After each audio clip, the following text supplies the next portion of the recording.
time for the Onyx News. Extraterrestrials, time anomalies, dimensions, remote viewing, UFOs, UAPs, and USOs, ghostly encounters, abductions, Bigfoot, and more. Your end of the week news source for everything unexplained.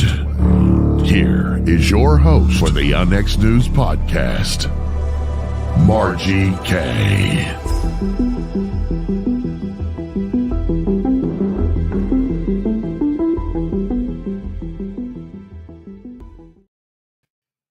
Hello, everyone, and welcome to Onyx News. I'm your host, Margie Kay.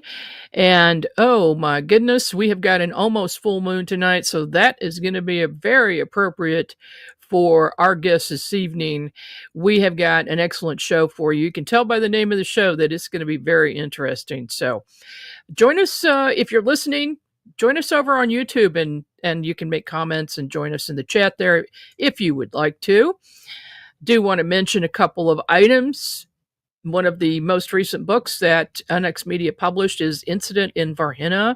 This is about space creatures in the south of Minas. It's by Vittorio Paccassini and Fernanda Perez. This is a fantastic book. It is available on Amazon right now. Interesting read. There was a movie made about this by James Fox called Moment of Contact, and they work with James on site. So that one is good. And then, of course, I've got to plug my own book, How to Research a Haunted House, with my partner, Violet Wisdom. She's my executive assistant, and she's a professional house researcher, and she's written over 50 books on the subject. So we combined efforts, and we worked on how to research a haunted house. And this is, paranormal investigators should find this very interesting and very useful in their toolkit.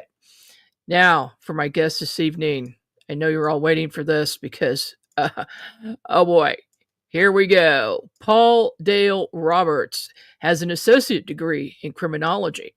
From 1979 to 1986, Roberts served in the U.S. Army's military intelligence. He is an actor, 14 investigator who investigates all things paranormal, from ghosts to demons to cryptids to UFOs. Roberts is an author for Costa Rican Times, Phenomena Magazine, and Paranormal Underground Magazine. He has several paranormal-themed books published. He has investigated paranormal hotspots like Area 51, Skinwalker Ranch, Stonehenge, Bridge over the River Kai in Thailand, the Tower of London, victim locations of well-known serial killers, and he is the co-owner of Halo Paranormal Investigations, HPI International. Welcome to the program, Paul. Thank you, Margie. Love being here. Oh, I am so glad to get you on the show because, wow, have you had an interesting life. So we're going to try to get some of that in here this evening. I'd like to just kind of start from the beginning. And when you were young, did something trigger your interest in paranormal? Oh, absolutely, Margie. I lived on a house on Effie Street in Fresno. And the paranormal activity that was happening in this house all was centered on me. It started off with a woman's voice that sounded like my mother calling me from the orange grove. And my middle name's Dale, and was saying, "Dale, come here. Dale, come here." And I was kind of confused because I could hear my mother in the kitchen, but it sounded like my mother in the orange grove. I go over to the kitchen, and sure enough, there's my mother. This thing was mimicking the voice of my mother. At some point in time, an entity pushed me into a heater. And this is one of the weirdest things that happened to me. But at nighttime, when I was sleeping in my bed, I could hear these sounds of these wheels going down the sidewalk. And it came up to my window. My window opened up halfway by itself. And this thing was like a black tea kettle with a snout. And the snout pointed towards me and let out this cloud of green mist. The next day, I had bronchitis. I was coughing and hacking, and I believe it was whatever this demonic tea kettle thing was. I also Wow. too saw like little skulls with wings, and they were like flying in my room. And then, now, Margie, I as I got a little bit older, I was starting to think. I said, was that childhood nightmares, or did I really witness the paranormal? So I started reading books by Brad Steiger. I even got into Chariots of the Gods with Eric von Doniken. Hmm. I got into everything paranormal because I was just really curious about it, because I wanted to know if those were nightmares. So never did I ever think that I was going to be a paranormal investigator, but my life led me down that path, because when I got into the Army from 73 to 76, I was an MP, military policeman, and I started working undercover narcotics with the Drug Suppression Team, C.I.D, Criminal Investigation Division, and traveled throughout Germany buying drugs and testifying at Article 32s and court martials. So that helped me with my investigative skills. Oh, And then sure. 1979 to 1986, I was in military intelligence. And the reason why I joined military intelligence is because I wanted to know if they knew anything about UFOs. And I did find out. Okay, so let's just go there for a minute, because that's a hot topic, and one that I'm extremely interested in. So, what can you? I mean, just reading your bio, I'm afraid you told me too much. So, what can you talk about? Oh, actually, I talk about everything, because let's say Yeah.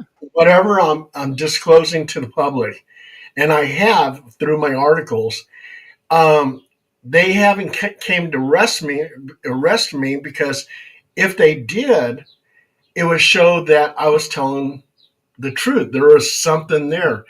And Yes. when I joined military intelligence, I was a 97 Bravo, which was an intelligence analyst. And I had a top secret SBI clearance, and SBI stands for Special Background Investigation. So, as an intelligence analyst, I worked with image interpreters. And image interpreters, they can tell you on a SIP map a little tiny dot is a T-72 tank, Soviet tank. And the image interpreters would look at satellite photographs of North Korea and Red China. One day, 6 photographs came in, and these 6 photographs gave me my answer. Does the military intelligence know anything about UFOs? Well, these six Mm. photographs were part of a bigger picture. Each photograph was part of a video taken by our satellites. And what I saw in those 6 photographs were 6 different type of UFOs. You have one cube shape, you had one disc shape, you had one triangular, boomerang, globe, and something that looked like ball lightning. And on the back of the photograph, it said intelligent movement. So that told me right there that these objects, that these reconnaissance satellites took of these objects, they had intelligent movement. So even though Project Blue Book closed down, I think in 1969, Hmm. the military was still investigating UFOs. And the only thing I had to do with the photographs was give it a number, and passed it on to the DIA, the Defense Intelligence Agency, and then from there it went to the CIA, and then into a black hole and disappeared. And Yep. I've got to ask, do you have copies? if I could go back in time, Mm. oh my God, I would have made copies of it. But I was scared to death, because if I did something like that, I would probably wind up in prison. Yeah. So, yeah. But I That mean, yeah. Well, you wouldn't be talking to me right now, so it's probably a no, good idea they didn't do that. But you know what you saw. yes, yes. No. absolutely. And also, too, later on, about 3 weeks down the road there, another photograph came in, but it wasn't of a UFO. It was of an American, and he was being marched down into the jungle with two look like VC Viet Cong soldiers, and that was 1981. So that told me right there, 1981, they still think there's POWs in Vietnam, and on the back of the photograph, it had POW question mark. Yikes. I Yeah. remember that, growing up and into the 80s and even the 90s, that they were talking about POWs that were still there. And I'm not sure if I know a few got out, but I don't know the whole story. Hopefully, they did get them all. But it just makes you wonder how people, how evil people can be to do something like that after a war is over and still keep them as prisoners. Um, yeah, I bet you didn't want to see that one. No, no. And also too, military intelligence. I was really very close friends with this one major, and this one major told me in confidence that the military had a thing called angel stops. And angel stops was a treaty that the military had with extraterrestrials. They told extraterrestrials that they could take so many humans, abduct them, and do their experiments with them, Hmm. and in turn, we would get a little bit of their technology. But somehow the extraterrestrials, they overexceeded in the abductions. They went further than they're supposed to. The military cut ties with them. There was rumors of a little skirmish, whatever. But this major said that Angel Stops, the military had a deal with extraterrestrials to abduct humans and to gain technology from the extraterrestrials. Do you think that you have been abducted? No, no.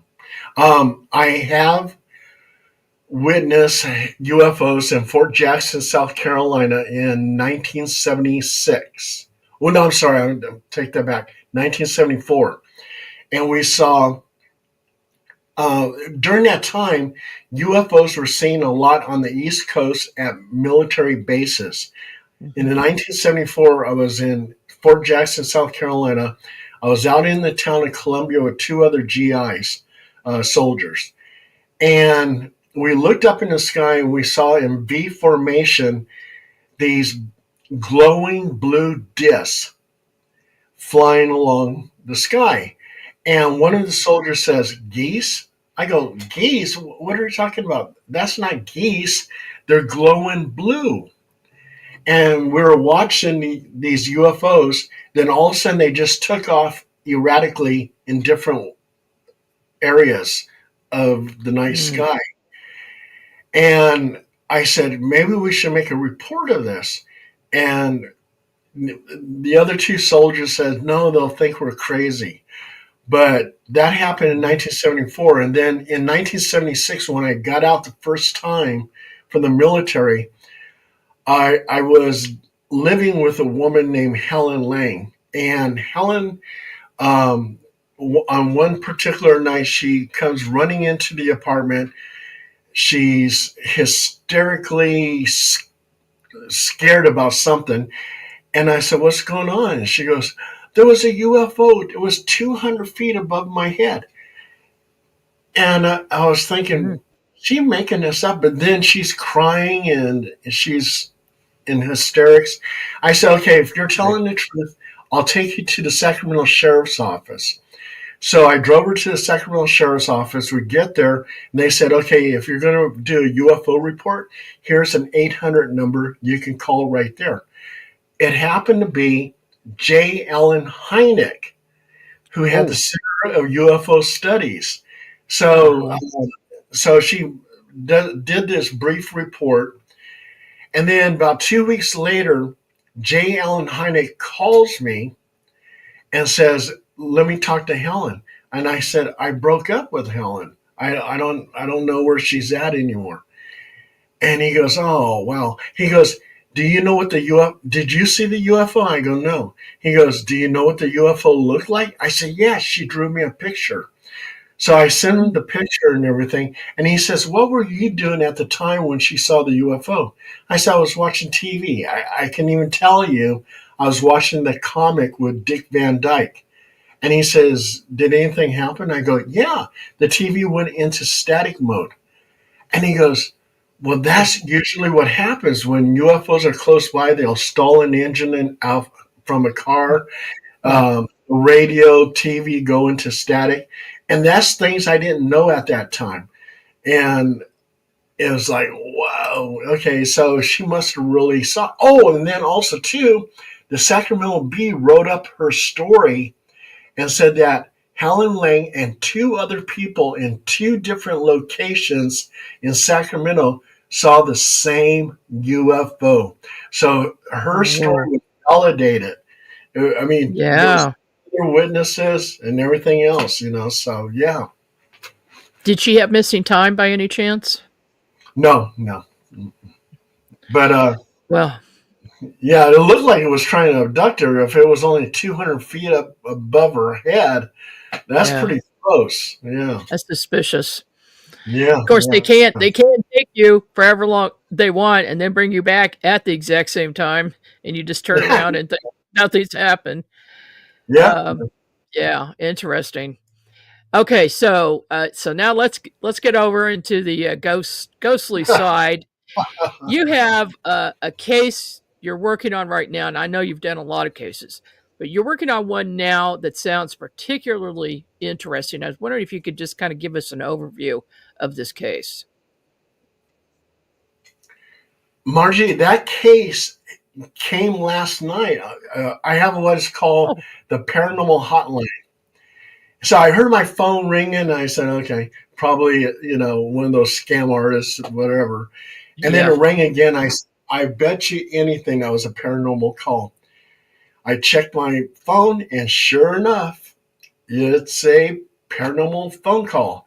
And the gentleman, Marcus Littles, he lives in Elk Grove, California, where I live at.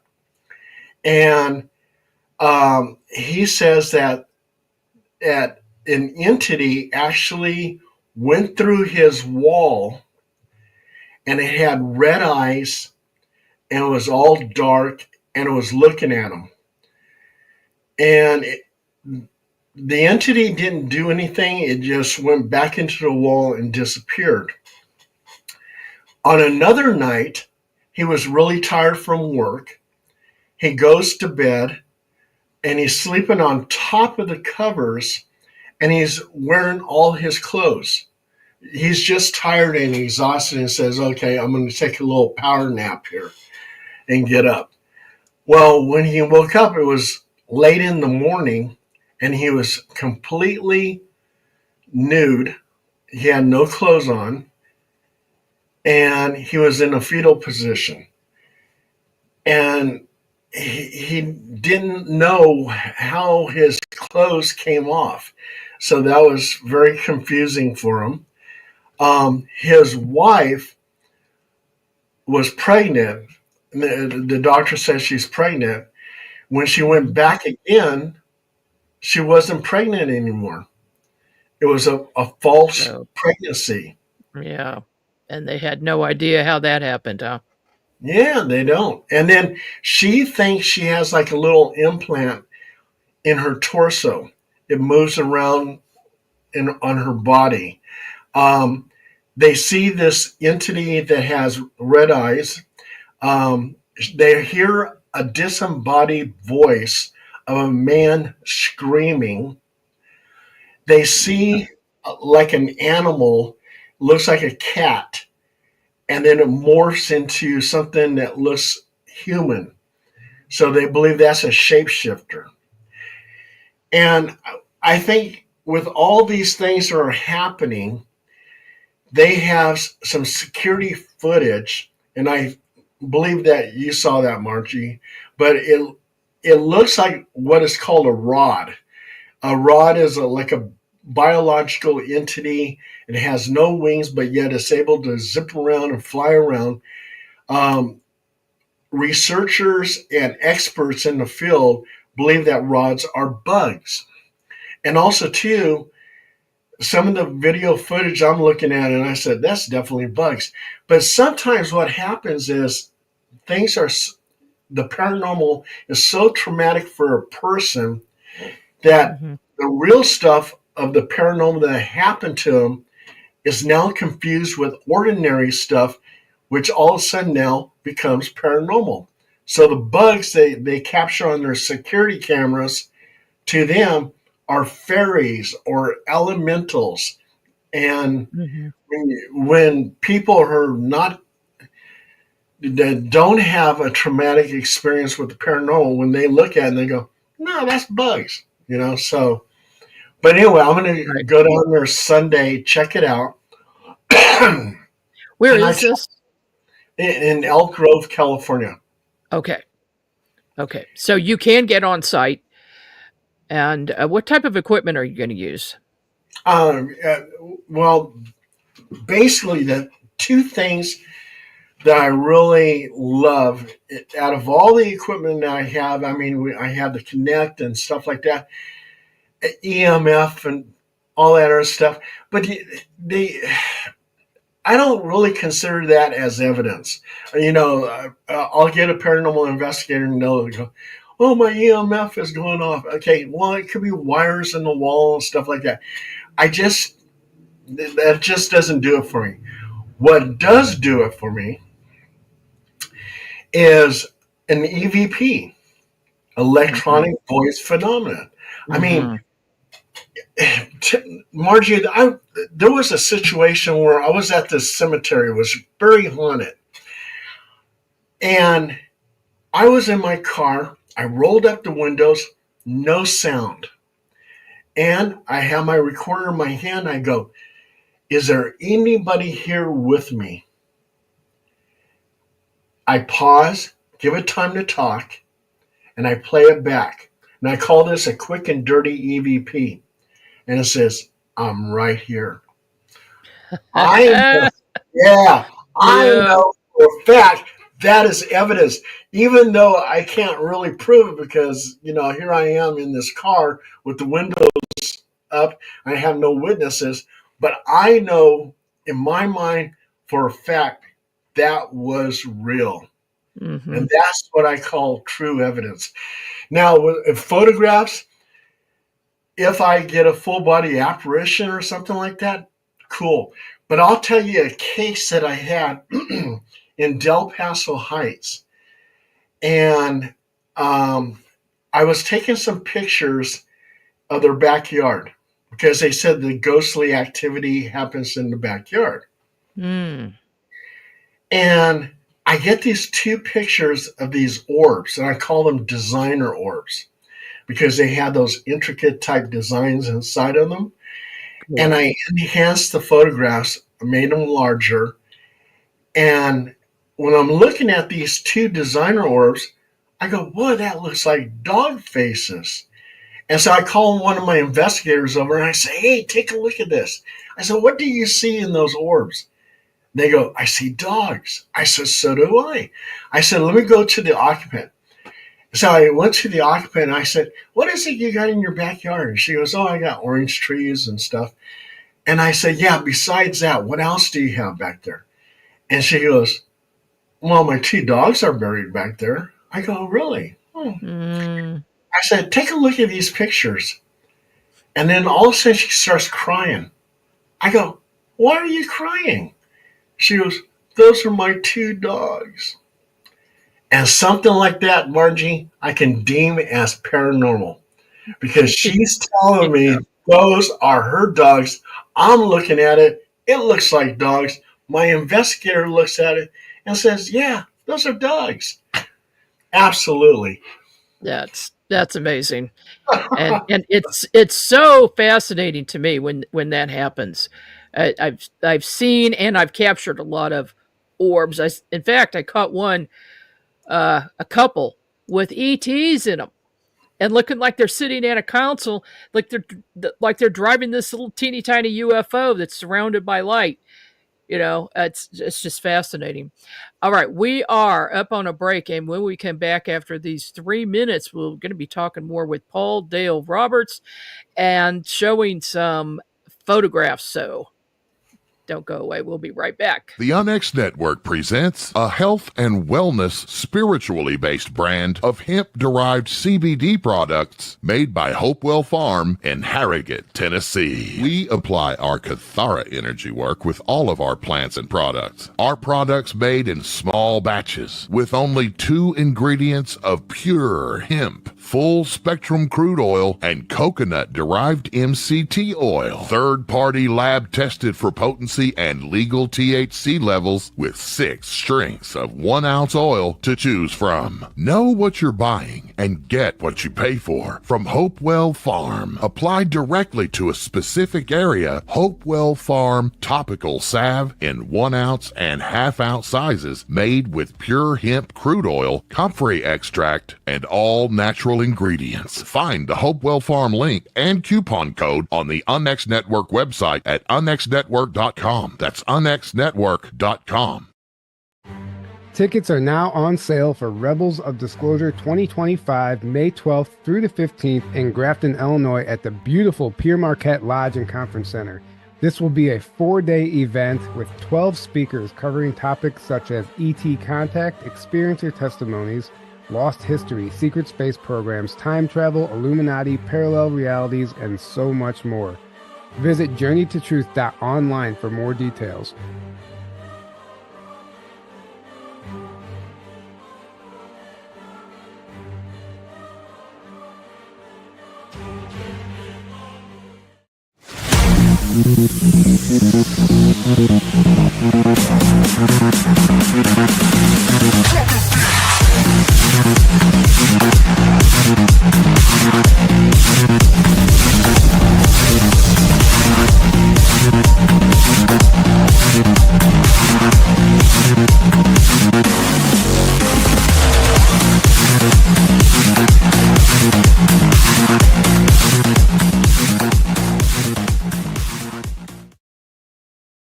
Welcome back. You're listening to Onyx News. I'm your host, Margie Kay. And if you are listening to on digital radio, you might want to hop on over to YouTube so you can see some of these pictures that we're going to show here in just a minute.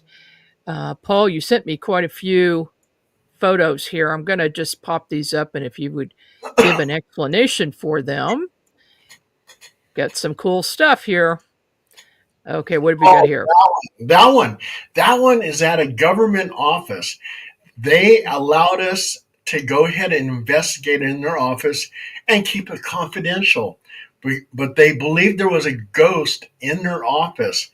And one of my investigators takes a picture down the hallway, and this figure shows up. And we believe that's the ghost. And we did get one EVP. And what do you remember what the EVP said? The EVP is, "Hello, what are you doing here?" Oh, okay. Guess they were there. This is a good one. Yes, that was at a private residence. They had an entity that would stroke their hair, touch them on the shoulder, move things around in the house, sometimes hides the car keys, and snapping a bunch of pictures, and that's what we got. Yeah, definitely something. Something. This one is wild. I know. This one, I don't know about. It was sent to me, and they wanted me to give my opinion on it. It's a pic. You can see there's a little girl there, and the family, but I think it's one of those double exposures. I really have a hard time believing that's a ghost. Was this a 35 millimeter? Yes, I believe so. And then Uh, also to my photo analyst, she told me it was a double exposure. okay. Well, too good to be true. Okay. Yep. This is strange. Yes. This was taken in Natomas near Sacramento. They believe they had a demon in their backyard, and this was in their patio. And I guess the indoor cam captured this. It was like a demon looking over the wall or something like that. Um, we did get some EVPs in that house. I would say that the house is truly haunted. They it also too has a lot of residual haunting at this house because um, there was domestic violence at this house, and Oh. this demon could be somewhat responsible for it. And one of the things about Margie, let me tell you a story real quick. Um, this is a story that I heard about in 1974 in Chicago, Illinois. This family moved into this house, and around about 2 o'clock, 3 o'clock in the morning, they would see this man manifest and walk over to the couch, and there would be a ghostly woman there. And then he would be seen slapping her. Ooh. Yeah. And then they would just dissipate and vanish and disappear. They saw this a couple times and they said, okay, our house is haunted.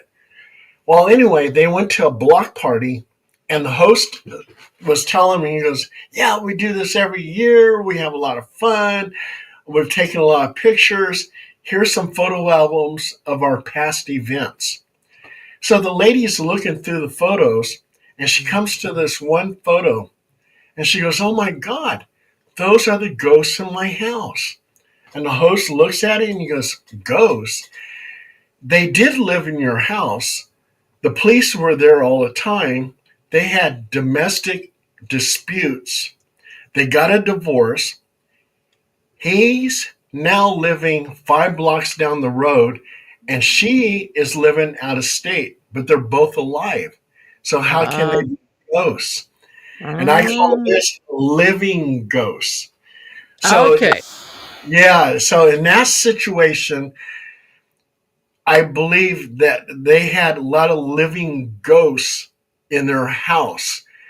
And we were getting like misty stuff and everything else in our photos. And I believe there's so much negative energy there, Yep. and probably a demon there too, but there's so much negative energy there that it's creating ghosts. Yeah, yeah. And but these are Yeah. people still alive. Yeah, I call that a time imprint, yeah. where it's like the walls take a movie and then Hmm. they play the movie over and over again. And yeah, with all that residual energy, oh my gosh, Yeah. negative stuff. I wouldn't want to be living in that house. And Uh, even with positive energy, we investigated a place called Evangeline's, which is a costume shop. And on the mhm. third floor, around about late at night, some of the employees who are getting ready for the next day, they hear disco music. They hear shuffling of feet. They hear people laughing. And back in the 70s, on the third floor was D.O. Mills, which was a disco nightclub. And that positive energy keeps on replaying itself over and over and over again. Uh-huh. Yeah. Yeah. So Yeah, it's amazing. it Energy is. energy's forever. Right. Yeah, you can't make it go away, only change form. Yeah, yeah, Okay. yeah. What about this one? Oh yeah, this one. This one actually made it to paranormal caught on camera. This was sent to me, and they wanted me to analyze it, um, and I had my photo expert look at it, and they were saying, "Oh, this is for real." Uh, it's an entity that manifests at Sedona, Arizona, And Sedonia is very, very haunted. People have seen ghosts. One guy even has seen an invisible porcupine man. Um, he could actually feel his quills on his skin. Oh Um, my. UFOs are seen there. They think there's portals, dimensional portals. Mm-hmm. And this entity, clear as day, and I had several pictures, which Paranormal Caught on Camera now has, but it was featured on one of their shows. And yeah, it was an entity, and he could see it with his eyes, and then also too captured it on his photo. That's pretty awesome when that happens. This is Ooh, very strange. yes, okay. This lady, she has something like 6 foster children. And the foster children were freaking out because they said there was a little girl ghost in that house.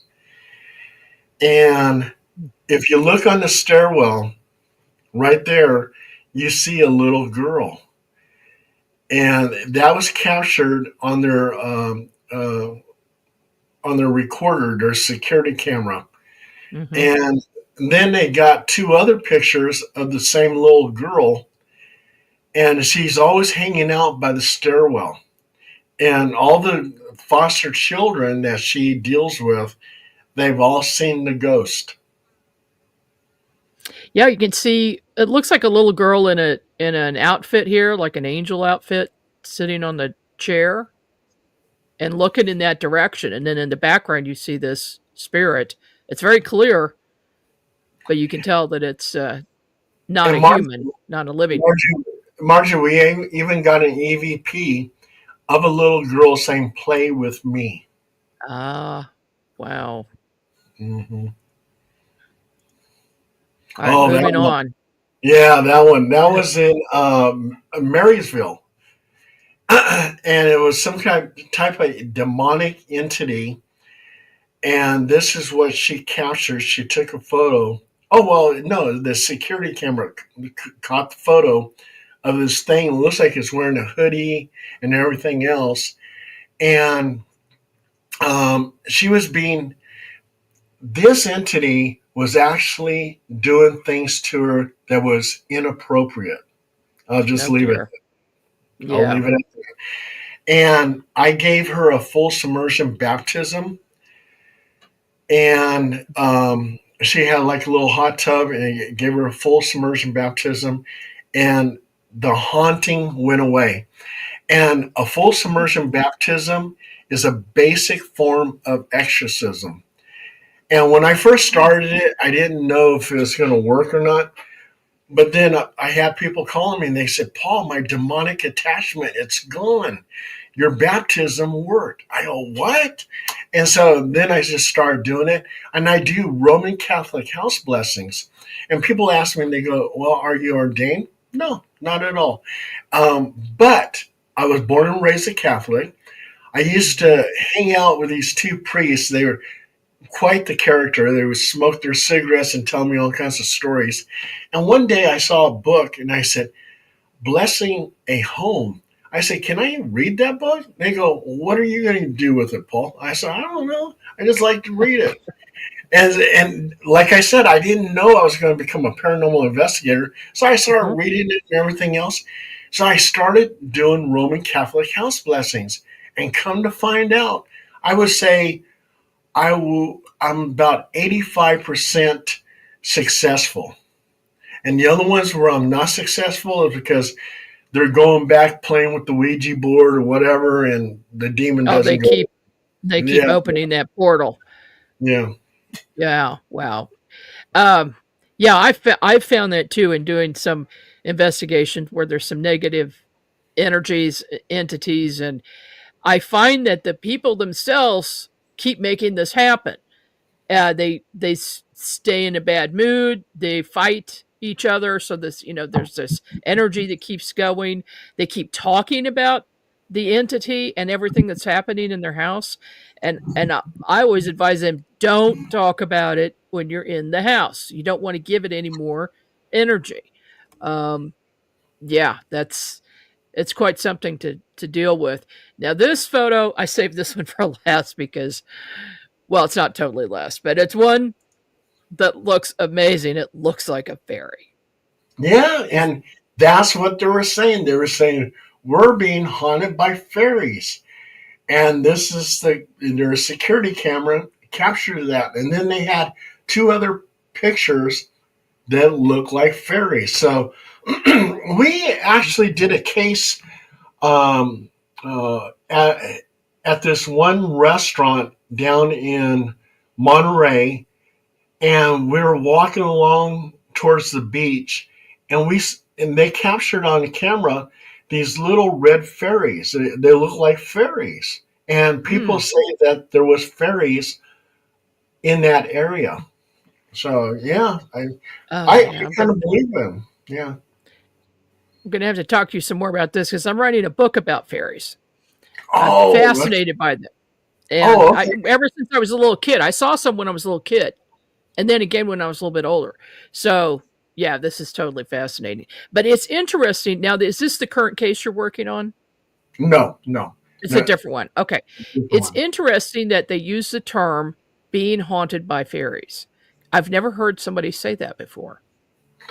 We even had a case where the people were haunted by an angel, Oh, okay. and then Not we had, visited, not visited, haunted. and then we also too had a couple cases where the people were saying they were haunted by a tulpa. Okay. I have not heard that before. What is that? A tulpa, okay, like the author of The Shadow, and you probably are familiar with The Shadow, um, uh, the character. Oh, Have yeah. you ever heard of The Shadow? Okay, yeah. Yes. I can't think of his name right now, the author, but um, his friends and family would come over to his house, and they would see this man wearing black clothes, had a big old fedora hat, had a long nose, and a red scarf. And they would see him walk around the house, and then he would just sort of like disappear. And they told the person that lives there, the author, he goes, "Oh my God, that's my character, the shadow. You're seeing my character." He thought of the shadow so much when he was writing the story that the Uh, shadow actually manifested from his mind. mm-hmm. Yeah. And that is a Yeah. tulpa. That's a tulpa. Okay. Got it. I just had not heard that term, but I know the phenomena. And got to show this one, of course. Oh yeah, we've done a lot of things with Ghost Adventures. We've actually appeared on Tragedy in Oakdale, which is the Ghost Adventure Screaming Room, Crisis in Oakdale, and then we've been location managers or location scouts for a lot of their shows. Ghost Adventures House Calls, Auburn in Hell, The National Hotel, Chinese Town of Lock, Hotel Leger, Horror in Biggs, Emergency in Elk Grove, Norblad Hostel, Commander's House, Nightmare in Antelope, and like I said, we appeared on Crisis in Oakdale. So we've done a lot of location scouts for Zach. Wow. And who is this with him? And that's just our psychic medium. Okay. How many Yeah. people are in your group? At one, we had an online group where people would get involved online, and that came up to about 500. And then in real life, where we're actually investigating, we had up to like 50 people. Hmm. And then I had to break it down to something that's workable. So then I had like 12 people. That's still a lot. That's still a lot to manage on an investigation, but you've got a whole team that can do every aspect of the investigation and probably get things done more quickly. I Oh, and assume you've got a psychic and a tech person and a camera person and yeah, yeah. yeah, And awesome. also too, um, uh, I we were I was also to a location scout for Expedition X, Oh. and that's when I went to Belize, and there was a ghostly woman called the Stone Lady, and she hangs out at the pyramid, and they think she was a victim who was sacrificed. Ooh. And so people see her. So I was a location scout for Expedition X. I got credited for that. And then I just recently worked with Ancient Aliens from the History Channel and gave them a bunch of information about Mount Shasta and my investigation of Mount Shasta. Okay, yeah, we're going to have to talk about that sometime soon. That's a place I have visited in my astral body, but not in my physical body. So I definitely want to do that. You've got several books. I'm just going to bring up a couple here for you to talk about real quick, if you would. Oh, yeah. This book right here, it has a lot of all my books are my paranormal investigations or things that I've researched. That's what you'll find in there. But this book, particular book, there's a story about Emily the ghost. And Emily the ghost, she would actually drain the energy from the occupants. So when we did our investigation there, one of my investigators goes, "Gosh, I got to sit down. I'm fatigued. I'm tired." And he sat down. And I go, "Gee, I wonder if Emily's doing that to you, draining your energy." I said, "Emily, if you're listening to me," I said, "kiss him on the lips." And three of us are snapping a photo, and there's an orb on his mouth. Oh, my. And I said, "Oh my God, that's like in the military, intelligent movement." And I said, "Emily, if you're listening to me again," I said, "sit on his lap." And now the orb is hovering over his lap. Something like that I was able to deem as paranormal. Oh, yeah. Intelligence, paranormal. Now I go to investigation. I'll put my hand on the wall. I say, "Appear by my hand." And sometimes if the place is haunted, I'll get an orb on my hand. Mm-hmm. And so the name of this book is HPI, The Truth is Out There. And then we have this one, Haunted Route 66. Obviously, we can tell what that's about. And this is where your comic book history comes in. Oh, It's yeah. interesting. I used to be part of the comic book industry. I used to interview comic book creators. I used to review their comic books. I had a newsletter called the People's Comic Book Newsletter, which I was promoting aspiring artists and writers that wanted to get into the comic book business. I even published my own comic book called The Legendary Dark Silhouette, which will soon be sitting in a museum in Sacramento as part of Sacramento history. And I interviewed people like William Shatner. A lot of people don't know, but William Shatner had a comic book called the Tech Series. And I interviewed him so he could promote his comic book. That's pretty awesome. I didn't know anything about that until tonight. And Haunted Latvia and Other Stories. Oh, yeah. A lot of international stories. The world is totally haunted. I mean, there's ghost stories all over the place. I mean, like when I was stationed in Germany, going down the Rhine River and looking at all the castles, every castle had a ghost story to it. So, Sure. yeah, and you're going to find a lot of international ghost stories in that book. Okay, and then lastly, Sacramento Paranormal Investigations, HPI, TARDIS, Time Travel, and the Paranormal. Oh, yeah, I'm all about time travel.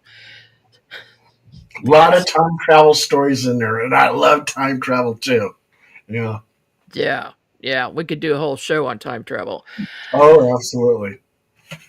Okay, so you've got this coming up where you're going to do this investigation that sounds like they have everything happening at that house. And I assume, well, let's put it this way. I suspect, and I didn't try to remote view it, but I accidentally did. So I'm feeling like there's a portal. on that site, and then things can come in and out. And I have a location, but I'm not gonna tell you unless you want me to. So I would be very interested to follow up and hear what you find at Oh, this okay. site. Um, Yeah, go ahead and yeah, disclose and what if you found. I like to hear it. okay, I see some type of a deck or an outdoor area where there is a large opening that's in a door shape, and I think that is the portal.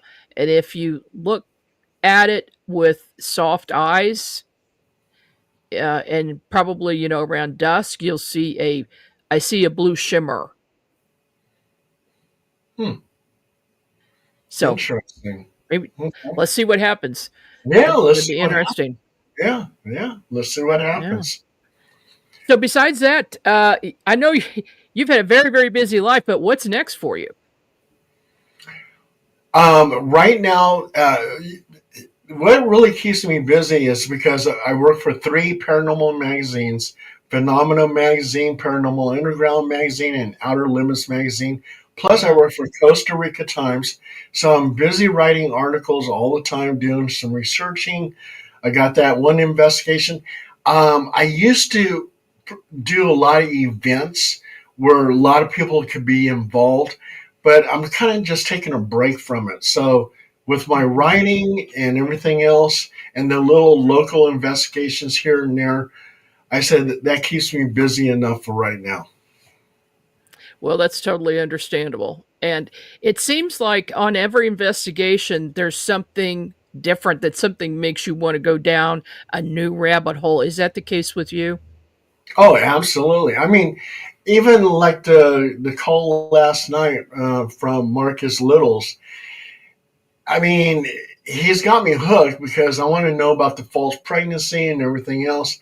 Not too interested in the rods and the bugs from the security cameras, and Right. and even you looking at it, you're like 100% bugs, and so yeah, it's. But I'm just curious: Yeah. is this place really haunted? Are extraterrestrials really visiting his house? So I'll find out.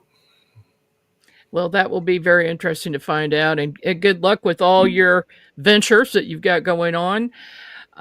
Would you please come back sometime and so we can dig into some more things like time travel? Oh, absolutely. Like right now, my telephone's ringing. Oh, It could be the paranormal hotline. I don't know. all right. Well, I'll let you go take that call and see what's on the other end of that, because it could be something good, right? You never know. You never All know. right. Thank you, Paul Dale Roberts, for your time this evening. We really appreciate it. Thank you, Margie. And sorry Uh, about the phone. yeah, that's all right. We'll let it slide. Okay. All right. I'll talk to you soon. Okay. Take care. Okay. Bye bye. Yeah, Paul is an interesting guy. I'm glad we connected. I'm not even we connected somehow through the Onyx network, and he sent me some information, and I said, "Oh my gosh, this guy is busy. He's got a lot going on, a lot of stories he could probably tell from the military, and other things as well." And this current case, I don't remote view things unless people ask me to do it, either for themselves or if they're working on a case. I help other investigators all the time. But in this case, it just kind of flashed in. So I thought I would just let them know what happened. Um, and that is something, too, with my new program coming up here soon. I'm thinking it's going to be right around the second week of May right now. But it's going to be a 3-hour format. And in the last 30 minutes of the program, we're going to have open lines. I'm going to take calls. I'm going to do readings over the phone. And yeah, we're going to see how that works, because a lot of people are asking me to do that and do more public work with it. So we're going to give that a shot, see what happens. And I will let you know when that is going to start. But it's probably going to be around mid-May, because I got a lot of travel and things coming up. Conferences, going to be at several conferences. Take a look at the Unx Network at unxnetwork.com. We've got a conference connection page there. So if you're into doing live conferences or virtual conferences, take a look and see what is there, because there's stuff going on all over the place and some really good ones this year that we are sponsoring. So until next time, I'm Margie Kay, and this is NX News.